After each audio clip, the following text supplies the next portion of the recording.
আমি রান্না করব মাটন। তো এখানে আমি 500 গ্রাম মাটন নিয়ে নিয়েছি। এবার এই 500 গ্রাম মাটন আলু দিয়ে ঝোল করব, কারণ আমাদের বাড়িতে মাটন হলে আলু দিয়ে ঝোল খেতেই সবাই খুব পছন্দ করে।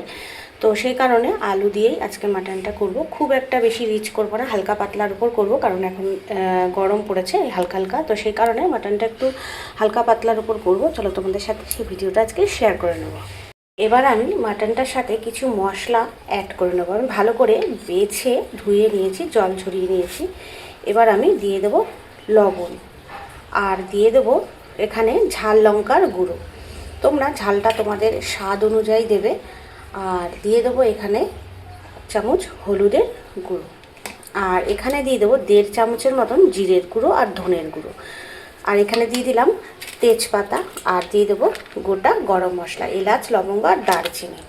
তো এই সমস্ত কিছু দিয়ে দেওয়ার পর এবার দিয়ে দেবো আমি এর মধ্যে একটু সর্ষের তেল। সবসময় মাটনে সর্ষের তেল দিয়ে একটু মাখিয়ে রাখলে বেশ কিছুক্ষণ খেতে কিন্তু খুব স্বাদ হয়। এই সমস্ত কিছু দিয়ে দেওয়ার পর দিয়ে দেবো এখানে এই যে 1 চামচ দই, 1 চামচ একটুখানি বেশিই দিলাম টক দই। এবার এই সমস্ত কিছুকে খুব ভালো করে হাত দিয়ে এইভাবে মাখিয়ে দিতে হবে। খুব ভালো করে মশলাগুলো যাতে মাংসের মধ্যে ঢুকে যায়, এইভাবে ধরে ধরে কিন্তু খুব সুন্দর করে একদম মাখিয়ে তোমরা 15-20 মিনিটও রেখে দিতে পারো, 30 মিনিটও রেখে দিতে পারো। এই মাংসটা আগে আমি মাখিয়ে রেডি করে নিলাম।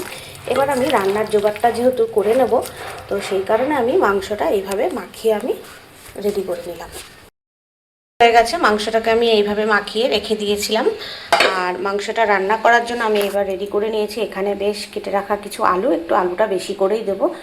আর এখানে কুচিয়ে রাখা পেঁয়াজ, আর এই যে লঙ্কা দেবো, কাঁচা লঙ্কায় লাল লাল হয়ে গেছে। আর এই রসুন তো আমরা গোটা মাংস রান্না করলে এই রসুন আমরা দিই, ভালো লাগে খেতে।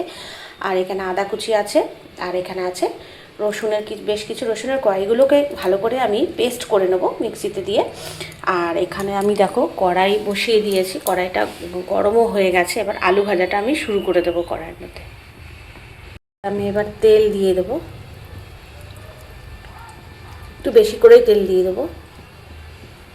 তেলটা একটু খানিকক্ষণ গরম হতে দেবো, তাহলে কাঁচা সর্ষের তেলের একটা গন্ধ আসে, আর সেটা আবার আলুর মধ্যে ঢুকে যাবে। আর আলু খেতে গেলে সেই কাঁচা সর্ষের তেলের গন্ধ আসে। তেলটা একটু গরম হলেই আলুগুলো এবার আমি এক এক করে দিয়ে দেবো। এবার আমি আলুগুলো দিয়ে দেবো। আলুগুলো কিন্তু বেশ ভালো করে লাল লাল করে ভেজে নিতে হবে।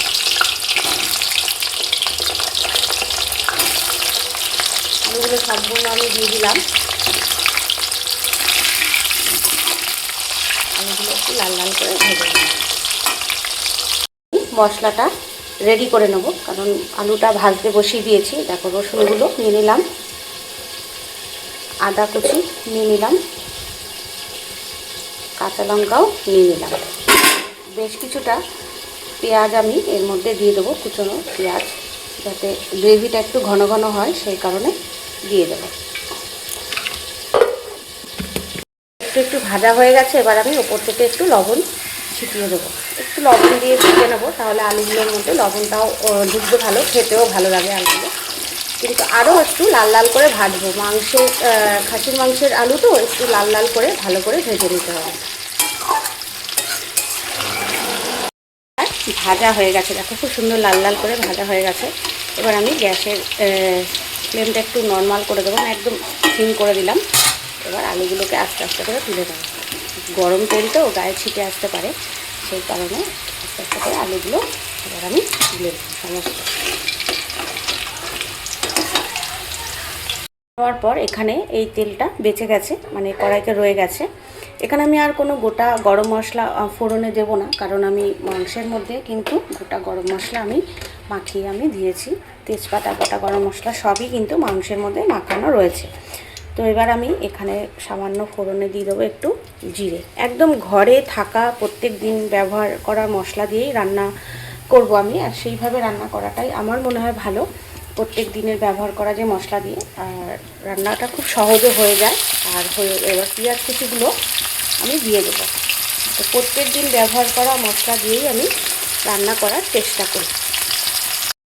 পেঁয়াজগুলো কিন্তু হালকা হালকা নরম নরম হয়ে গেছে। এবার আমি ওপর থেকে লবণটা দিয়ে দেবো। লবণটা দিয়ে দেবো এই কারণে, তাহলে কিন্তু পেঁয়াজগুলো আরও তাড়াতাড়ি নরম হয়ে যাবে। আর এবার দিয়ে দেবো এই রসুনগুলো একটু তেলের মধ্যে ভাজা হয়ে যাবে।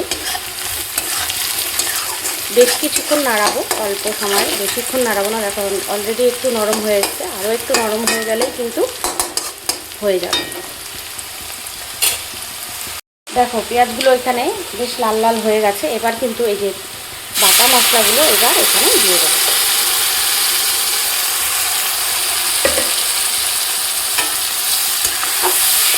বাটা মশলাগুলো দিয়ে কিন্তু খুব ভালোভাবে কষিয়ে নেব। আমি মাংসের মধ্যে এমনি সব মশলা দিয়ে মাংসটাকে অনেকক্ষণ হলো মাখিয়ে রেখেছি।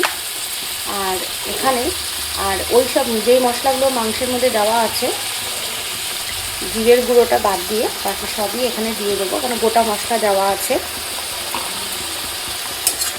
আমি হলুদ দিয়ে দিলাম।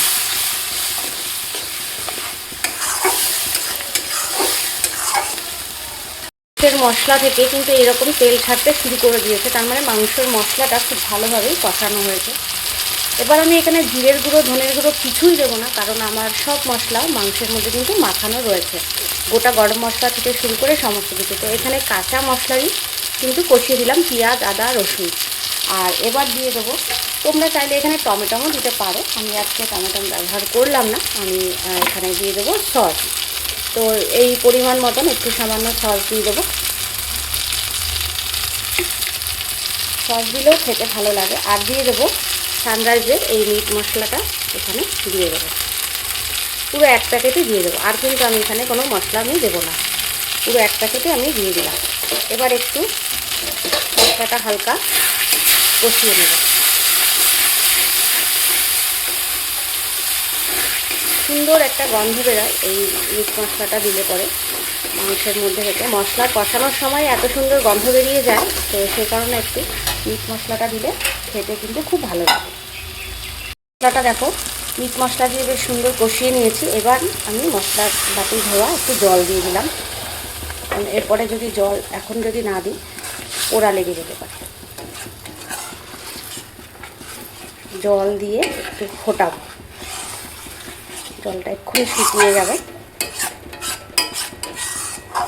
কাঁচা গন্ধটা চলে গেলেই কিন্তু তোমরা জল দিয়ে দেবে। জলটা একদম বেশ সুন্দর এরকম ঘন হয়ে গেছে মশলাটা কষিয়ে। এবার একটু জলটা ফুটে উঠুক, ততক্ষণ পর্যন্ত অপেক্ষা করব। জল দেওয়ার পরে মশলাটা বেশ সুন্দর ফুটে উঠেছে, মানে কষানো হয়ে গেছে। এবার এখানে একটু পরিমাণ লবণ দিয়ে দেবো, কারণ জল অ্যাড করেছি, মশলা অ্যাড করেছি, সেই কারণে একটু লবণ এখানে দিতে হবে। এবার দিয়ে দেবো এখানে সেই মাখিয়ে রাখা মশলাগুলো। মশলাগুলো দিয়ে কিন্তু বেশ খানিকক্ষণ কষিয়ে নিতে হবে, কারণ মটন অনেকক্ষণ কষাতে হয়, না কষালে ভালো লাগে না। যে কোনো রান্নায় যত বেশি তুমি কষাবে তত কিন্তু সেই রান্নার স্বাদ বেশি হয়। তো এবার আমি এটা ঢেকে দেবো, ঢেকে এবার রেখে দেবো এখানে বেশ কিছুক্ষণ কষিয়ে নেব। ঢেকে দিলাম, আস্তে আস্তে করে অল্প আছে কষিয়ে নেব। মাংস দেওয়ার পরে এরকম সুন্দরভাবে কষানো হয়ে গেছে, জলটা টেনে গেছে। এবার আমি এখানে ভেজে রাখা আলুগুলো দিয়ে দেবো। আলুগুলো দিয়ে একটু নাড়াচাড়া করে নেব, আলুগুলোর মধ্যে যাতে মশলাগুলো খুব সুন্দরভাবে যেতে পারে, সেই কারণে আলুগুলো দিয়েও একটু কিন্তু এখানে কষিয়ে নেব। আমি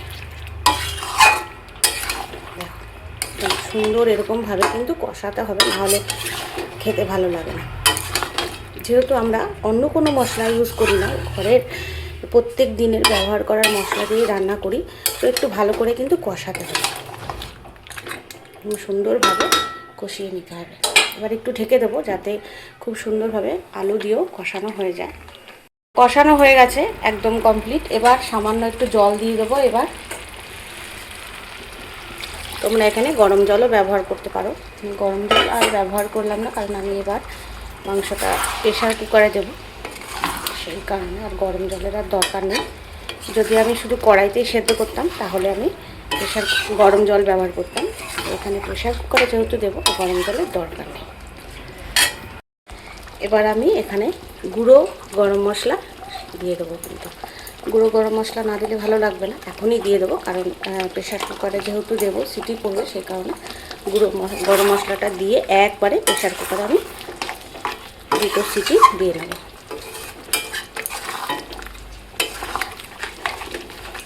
আমি বসিয়ে দিয়েছি। এবার যতক্ষণ না সিটি পড়ছে ততক্ষণ কিন্তু অপেক্ষা করতে হবে। মাংসর পরিমাণ বুঝে তোমরা প্রেসারে সিটি দিয়ে নেবে। আমি 2টো সিটি দিয়ে দেখে নেব যে মাংসটা সেদ্ধ হয়েছে নাকি। যদি প্রয়োজন পড়ে তখন আবারও দেব।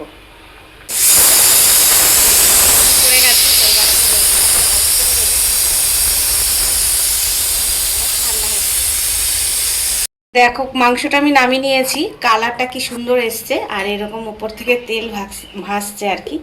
তো মটনে একটু তেল এরকম ভাসলে খেতে ভালো লাগে। একদম ঘরোয়া মশলা দিয়ে রান্না হয়েছে। কালারটা দেখো কি সুন্দর।